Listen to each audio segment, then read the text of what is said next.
On today's episode, we're sitting down with Freddy Giorlando, actor, producer.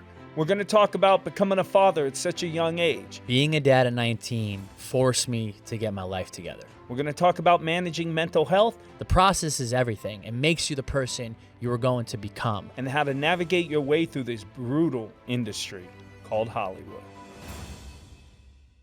Freddy, welcome, man. Thanks for coming on the pod.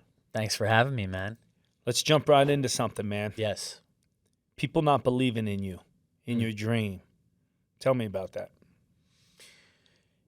When I started getting into acting in general, the first few years coming from a town where there are no artists.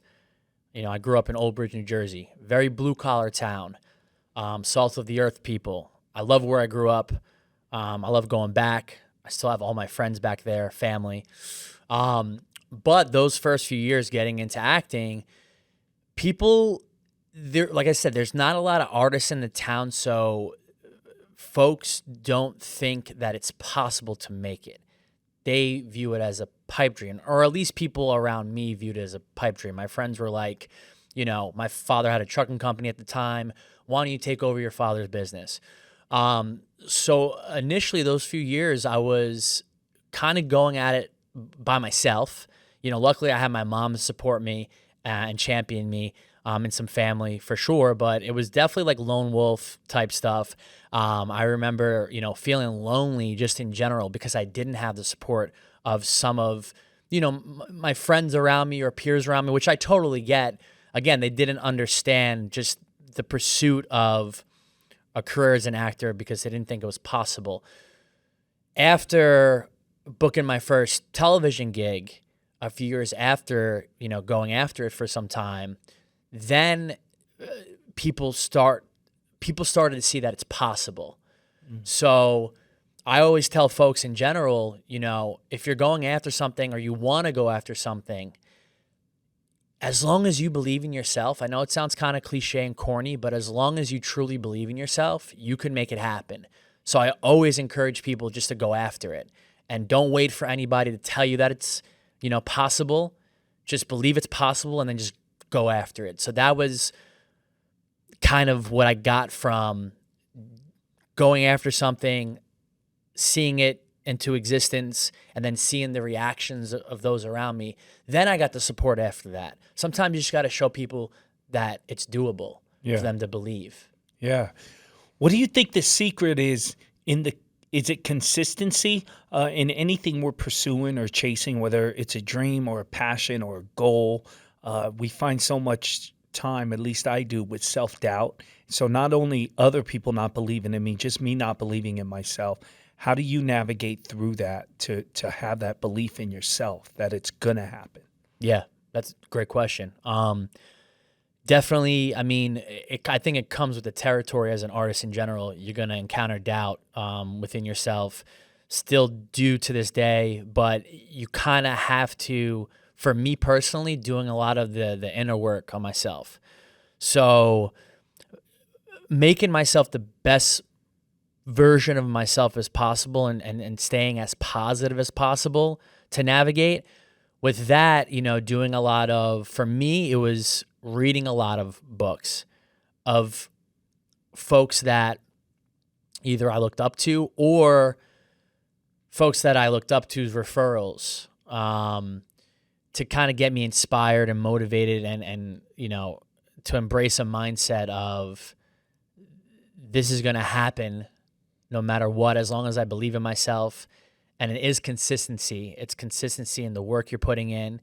It's consistency of showing up for yourself every day and developing a discipline of showing up for yourself, whether it's hitting the gym or exercising, eating the right food. All this discipline, all of this is a discipline that you use for yourself to make you the better version of yourself, to attack those doubts internally.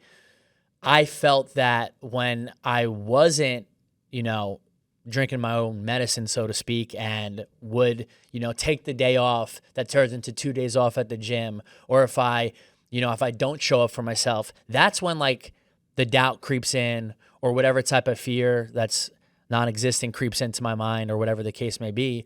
And still to this day, there's days where I've been pretty good, but of course, you over the holidays you fall off. I fall off a little bit because I love food. Yeah. I'm gonna eat my face off during the holidays. I'm Yeah. not stopping for nobody. But then it's like you kind of get into like, all right, little lax approach. 3 days turn into 4 days, and then you're sitting there, and then you just feel, I would feel stagnant, and that's when like those thoughts of, doubt, or is this happening, creeping in. And then it's also just life too, because, I feel like comparison is the killer of all joy is a great quote, because you could fall into the trap of, especially pursuing a career as an actor, of seeing, folks get on, first, or waiting, while you're waiting your shot. And I had to really, a while back, just have some honest conversation with myself and really just say, hey, man, listen, everyone has their own paths and individual journeys.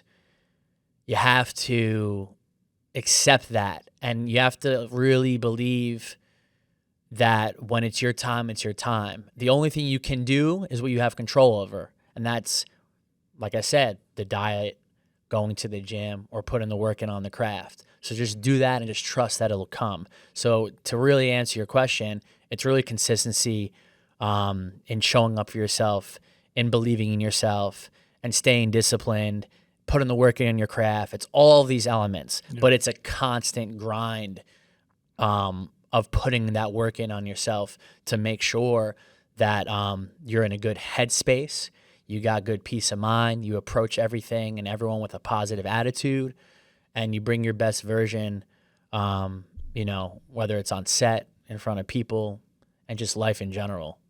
Yeah, I like that. And also just finding joy in the little wins along the way to the big win while you're waiting for your shot, no matter what we're chasing. It's finding those little wins too, that bring joy. Like you said, if it's losing 5 pounds, or, cutting out a certain food out of, whatever that, just little wins, and taking time to acknowledge those. Doing small things incredibly produces extraordinary results in the long term. I like that. Small things, just every day, brick by brick, build a house. Yeah, that's just right. focus on the brick, focus on the next step. That's, even, David Goggins, I read his book, audiobook, watched all the YouTube interviews. He got me into a mode of like really getting after it in the gym in general, and surpassing my limited, my limited mind beliefs that I said, hey, I can't do doubles 5 days a week. Right. So I went and did doubles, because David Goggins was, get up and go after it, so on and so forth. But he talks about when you're faced with that task of doing those doubles for the week, don't focus on the entirety of the week and what you have to accomplish. Focus on the moment, focus on the day, focus on what you have to get done. Now you could approach that. That's what I approach with the work. It's scene by scene. It's moment by moment. And the work that I do, behind the scenes, at home, every day, is going to translate how I show up for myself, like I said, on set or in the gym, so on and so forth. Love that. David Goggins, I studied very sharply, and David Goggins changed my life all the way up to the point that I ended up in the hospital. David Goggins, making 40-year-old men injured daily. Freddie, becoming a father at such a young age, 19, how did that affect your life? Both positive, any challenges that were brought up? Being a dad at 19 forced me to get my life together. When I found out I was having a kid, which is the biggest blessing in the world to this day. He's 17 today. Happy birthday, Anthony. But it forced me to get my life together. I had to figure out what I was going to do with my life. I had no direction. I had to really be pushed into adulthood at a young age. And thank God I had my parents to support me throughout that whole time. But there was, like little things that seemed bigger at the time. Like I didn't and I chose not to because of my son. I didn't go out on the weekends with my friends. And, as a 19-year-old, when every weekend your friends are going out and you're at home, there's thoughts, of course, of, man, I wish I was out there at 19 or whatever. But at the end of the day, I was focusing on my son and just being a father to him. That's all that really mattered to me. Yeah. So honestly, it didn't really mean anything. It was just the way it was. The challenges, honestly, really was the pressures of being a father, what that meant Yeah.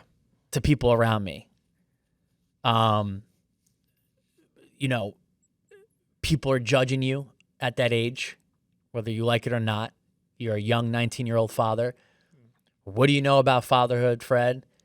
How are you going to be, a great father to your son when you don't have the experience of life yet? And I remember people telling me, even if they were joking, I remember my one of my father's friends, when he first heard the news, he patted me on the back. He's like, "Hey, good luck, kid. Your life's over." And I'm just like, "Yeah, great, thanks." You're like, I didn't get married. I just had a kid. And a lot of people did, when I would tell them I had a kid, they were just like, "Man, good luck with it was, Yeah. Luckily, again, I had the support from my family, so that's all that really mattered. And I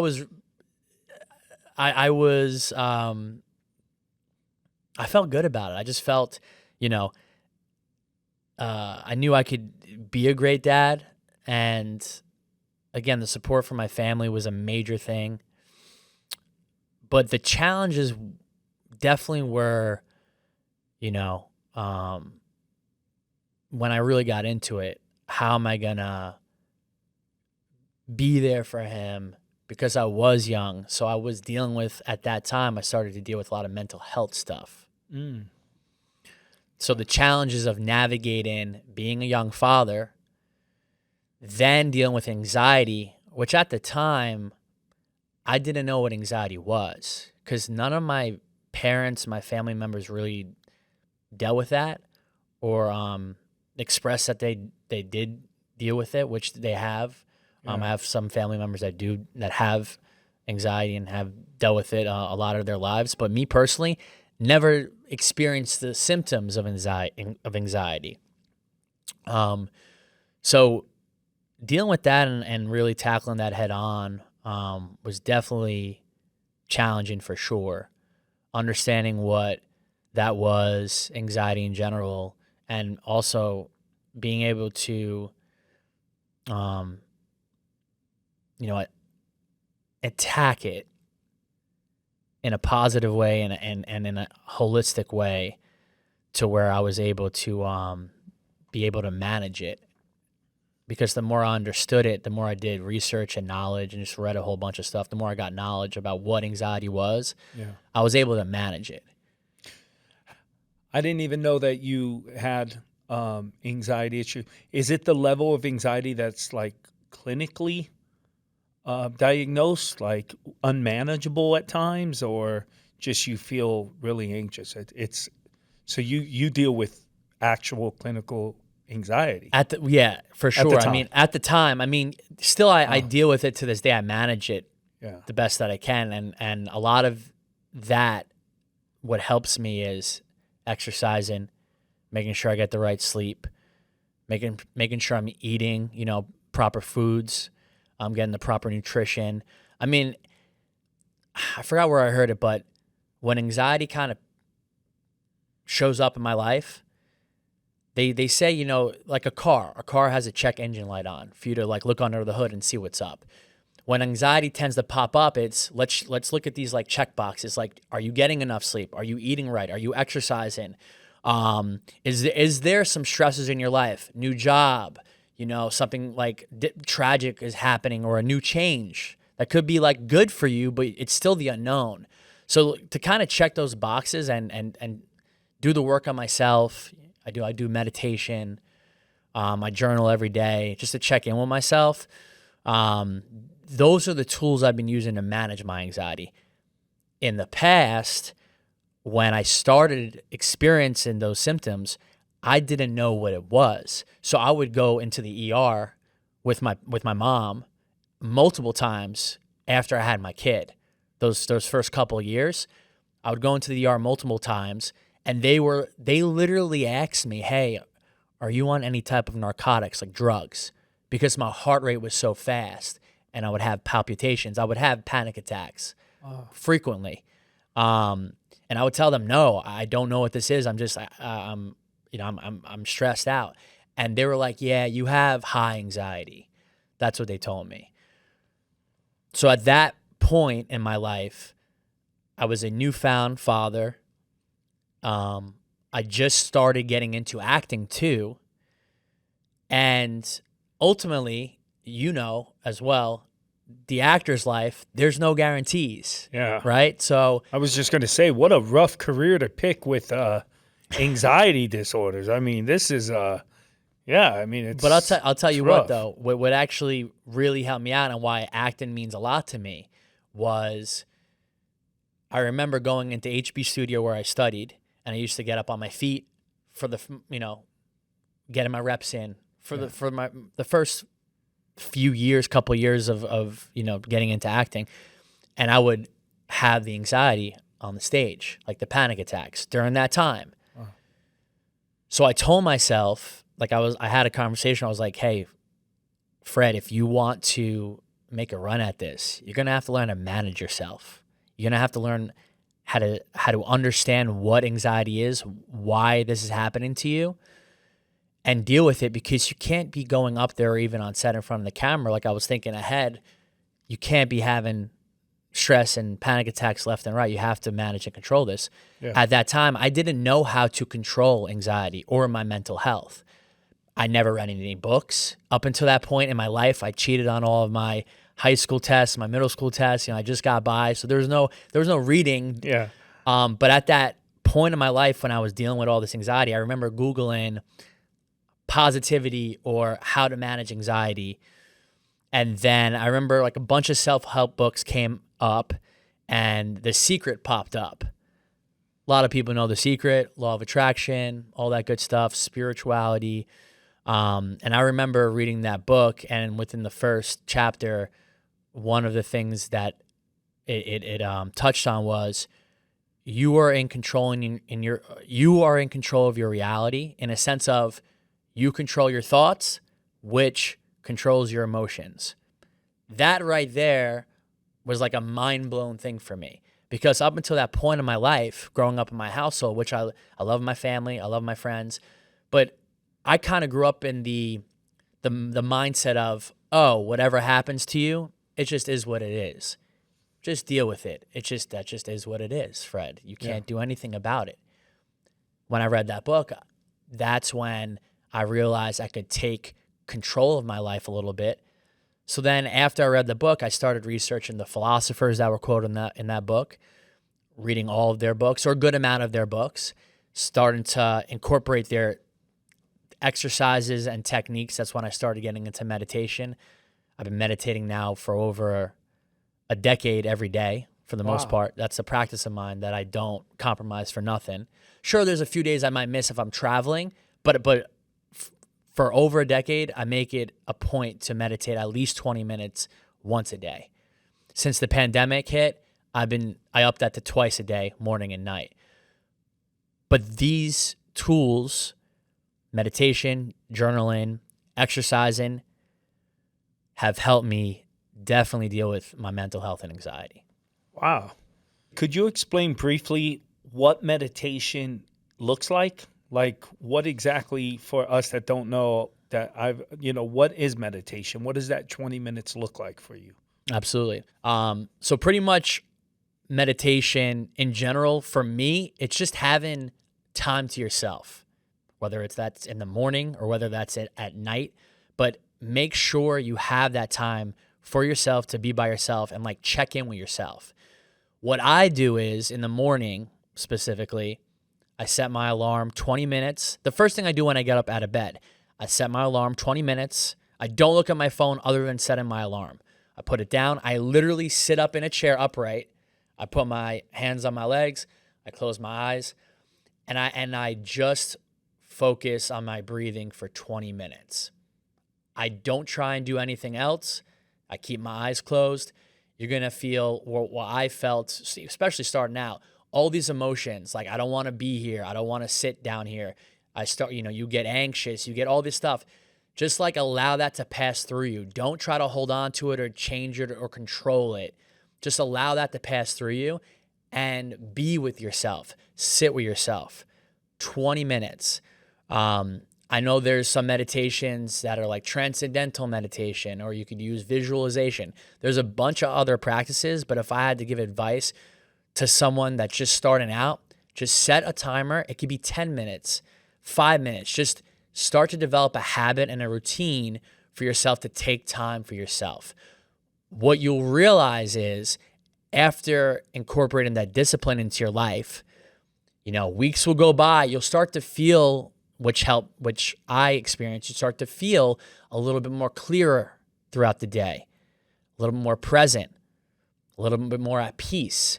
And it's not, sure, back in the day, the meditation was kind of jumbled in with the spirituality, woo-woo stuff. It still is, but there is scientific studies and benefits on how meditation can help with mental health. Today, you're living in Los Angeles.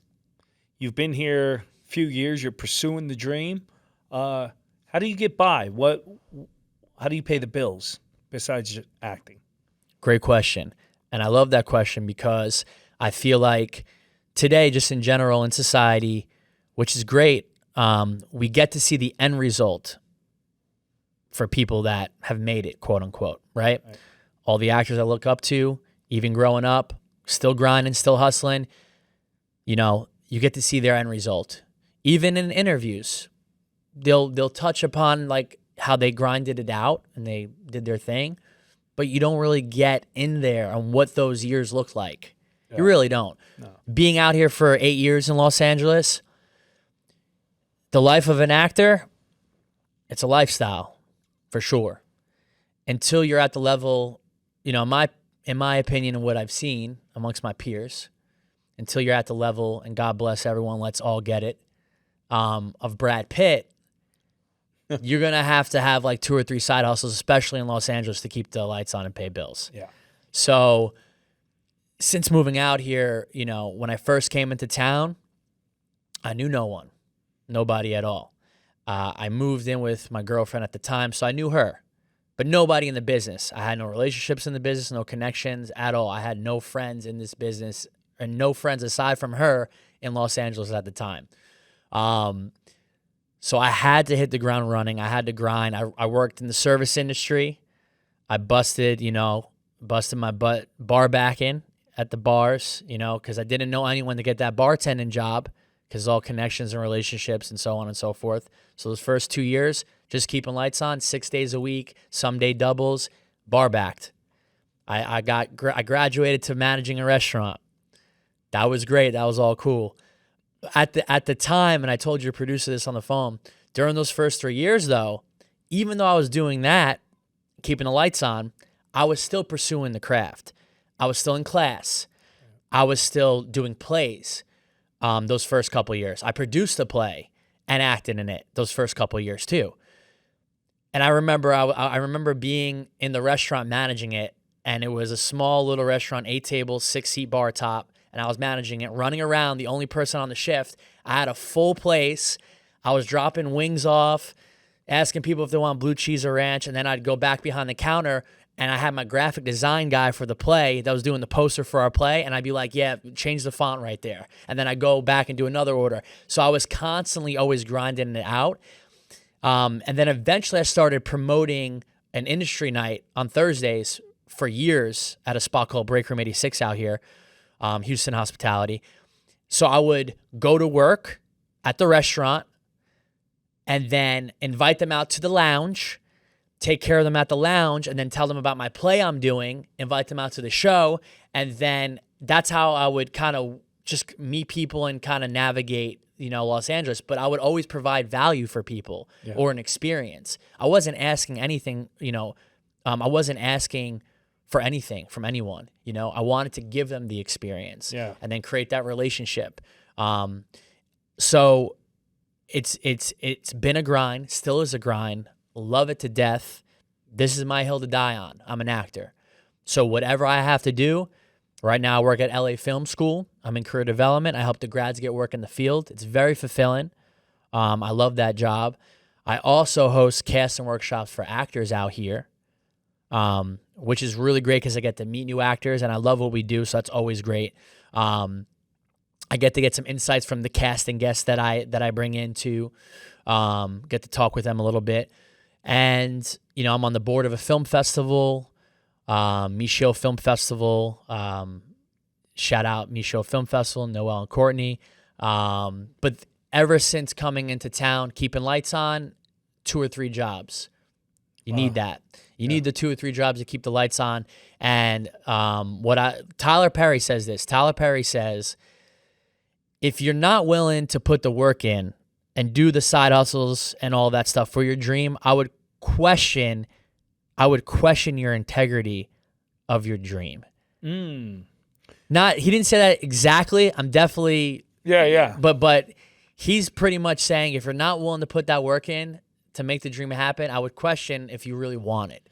Yeah, I like that. This morning I was listening to Ethan Hawke did a podcast, and he was saying, if you can't see yourself, because I've been questioning some of my own choices and where I'm going at my age, and do I want to pivot or what? But I was listening to Ethan Hawke this morning. He said, if you can't see yourself teaching an acting class in a junior college or a high school somewhere in Seattle at the age 62, quit now.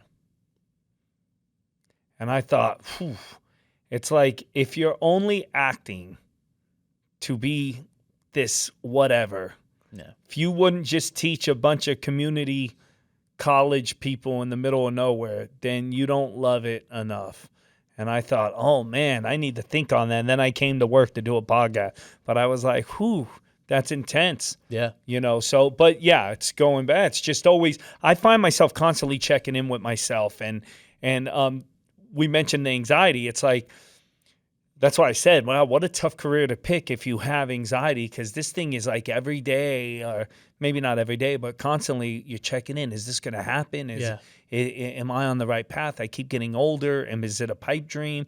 Then you just got to constantly just believe in yourself and go, And to the point in regards to the love for the craft, for acting, and I sound pretentious saying like the craft, but I think it's a craft. I think it's an art form, and I do take it serious. Me wanting to be a better actor made me be a better individual, in a sense of, maybe if I didn't get into acting, I would just have to deal with the anxiety. I'm just like, I guess it is what it is. Yeah. Because once I got into acting, that's when I started reading those books and started to develop a different mindset and approach. Oh, man. So that's been able to help me in life just deal with my own mental health, my emotions, my well-being. So acting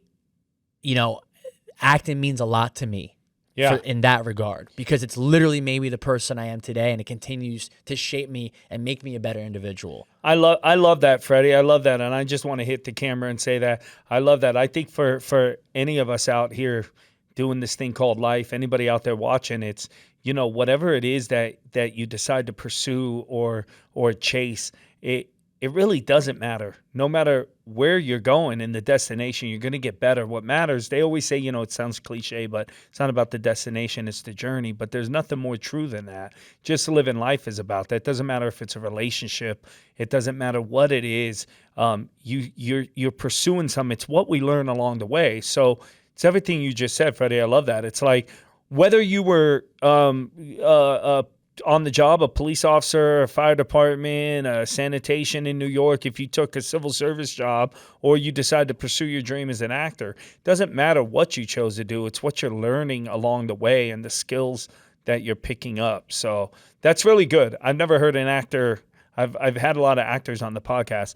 I've never heard anybody say it that way, that what you just said, that it's the things that picking up the books, learning to deal with your anxiety. So pursuing this dream is important, but what you're saying, it's also you're getting better at a craft. And by getting better at a craft, you've had to study books, you've had to read, and you had to learn your instrument, which has made you just a better human being and deal with your own anxiety. And that's really cool. It's really They powerful. feed each other. Yeah, they Yeah. feed each other because, doing theater, we do theater a lot. We learn a lot. I think that's the best playground for the actor, and the actor gets good in the theater, personally.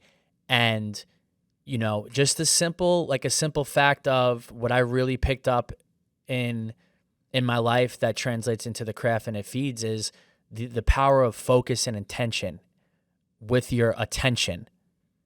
Like, intentionally moving in life, where are you focusing in your mind, in your mind's eye, your mind space? Like, where's your head at? Are you in a positive space? Are you thinking negatively? Check in with yourself. Like, where is that focus?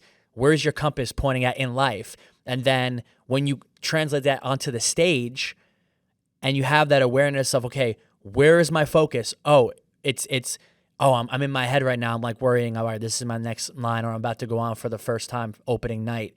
No. Put your focus intentionally on the other partner, your person that you're playing with, so that you could actually play.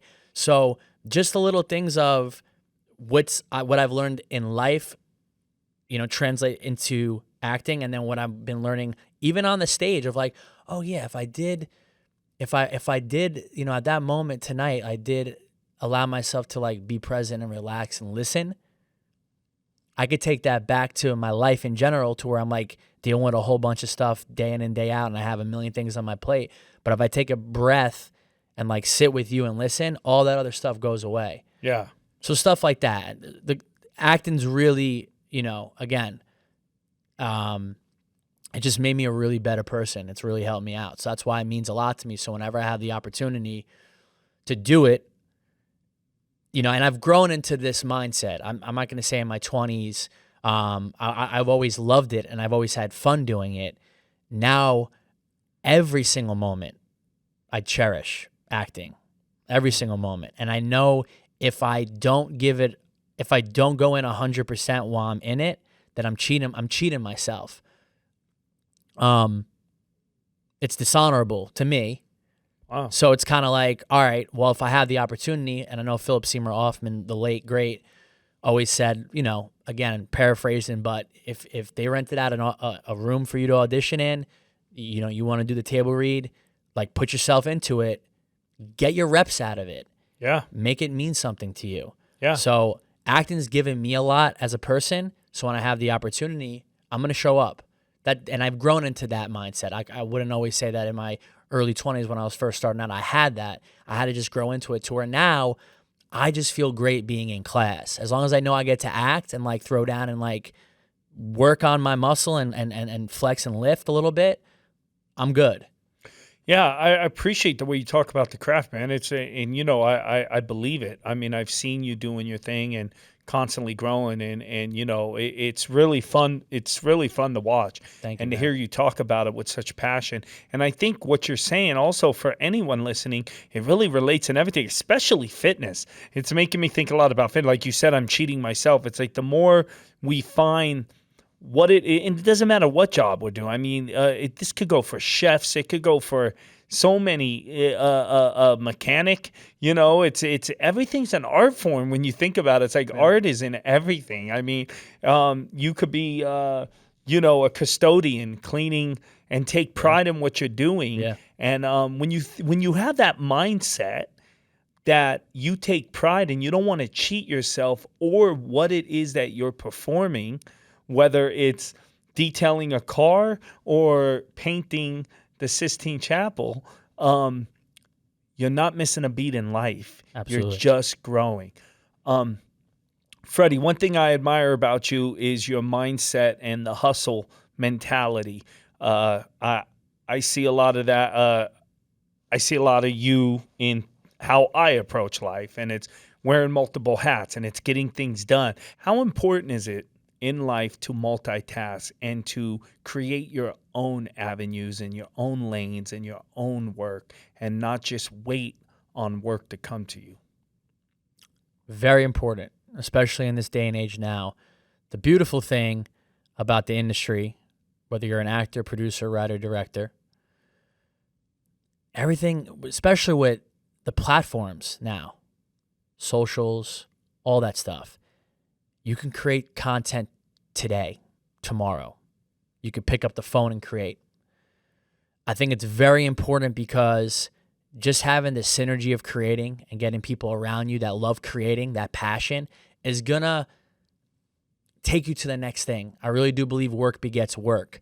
And the more you're doing and doing well, the more you could bring to the next gig. So you're creating value for yourself, focusing up on, whether it's, your writing. I'm gonna sharpen my writing stuff. I already know I'm gonna give a little love to the acting. I'm gonna do some writing today, right? The next encounter you have or whatever, as you move and shake, you could bring that skill set to the table, and they may need a writer. They might have the actor, but you could also write. Okay. So multitasking, being a multi-hyphenate, you kind of have to be nowadays. Me personally, the reason I got into producing was only just to act. Me and my friends, we just produced our own stuff so we could act. Yeah. We weren't waiting for anyone. Weren't waiting for the auditions. Grateful when they come in. Love them, for sure. This is what we're here for. But at the end of the day, you can't wait for anyone nowadays. You really have to go after it. You have to go get it. And it's definitely becoming more competitive because of the landscape that we're in and everything that's way more accessible and all that stuff. So you have to be the one to go after it, and create your own lane.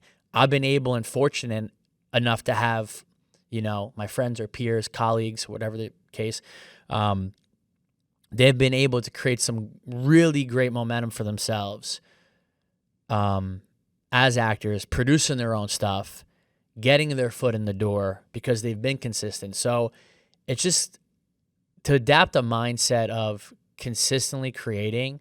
And really, it's a mindset, but at the end of the day, you have to really love doing it. Yeah. I love doing it. I love producing stuff that I could act with my buddies, and I love acting in general. The writing, I don't write, but my buddies do. Mm-hmm. So we're going to get together, we're going to make something and try to make it as great as we can. Just for that, and enjoy the process of it. I think that's the whole thing. I think don't get caught up. You're doing a million one things. That's all great.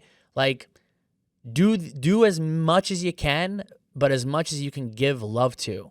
Look at it all as plants. I'm going to water this here. I'm going to water that here. I'm going to water that here. But I can manage this. So it's not a matter of doing a whole bunch of stuff and then like nothing gets done or pretending to be busy. Like, take as much as you can on and do the best that you can with all of your plates that you have in front of you. Hopefully something, takes off. If not, it's all great because I enjoy what I do. And as long as you enjoy doing it, then everything will work itself out. Stuff will open up, man. You have to just enjoy the process. To your point before, the process is everything. It makes you the person you are going to become. So as long as you're consistent in the pursuit of it, the dream or the project, whatever you're doing, it's going to make you the person that you're going to become. You're going to be ready for the next thing. I believe in that. I feel that, I experienced that, and I've seen it also with my colleagues too, which is also a blessing because I've been fortunate to have mentors and friends around me that are doing their thing, and I get inspired by them. Love it, man. Well, listen, Freddie, it's been great having you on, but you're not getting off so easy. At the end of every episode, I ask the guests to look into their camera. Somebody watching this that's relating to you or sees themselves in you. What advice do you have for them? Just go after it. Whatever you want to do. Even I act and I produce this, but this goes for anybody. Whatever you want to do, just go do it. If you want something greater for yourself, just go after it. Don't wait until tomorrow. Don't wait for like the right day. The right day will never come. Don't wait for someone to hand it to you or give it to you. Literally make a decision and just go after it. And you'll be surprised that the steps that you take will open up doors. It might come from left field, but it won't happen if you do nothing. So honestly, go after it. If it's something that you want to do, and it could be just being a better parent, you know, asking for a raise in your job, finding a new job. Doesn't have to be in the arts by any means. I feel like we should go for what we want, and we should get the most out of life. And we should be, it's kind of corny or cliche, but we should be happy in what we're doing and how we're living. So if it's something that you want, regardless of if you're in the industry or you're not in the industry, just go after it. That's my 2 cents, and wish you the best. Freddie, thank you so much for coming on the platform, Thanks for man. having It's me, really man. been an honor to sit down with you and just you dropped so many gems, man. Thanks, brother. All right, let me lead us out here. Thanks for tuning in. Another episode of FYI. Freddie's chasing his dream. I'm chasing my dreams. Go chase your dreams. You should never stress about the problems you be facing. Everybody in the mud on the struggle trying to make it. Look into the mirror and you see the motivation. Then you step into the world and you find your inspiration. I'm finding inspiration, and once I get a hold of it, I'll never get complacent. Look into the mirror and you see the motivation. Then you step into the world and you find your inspiration.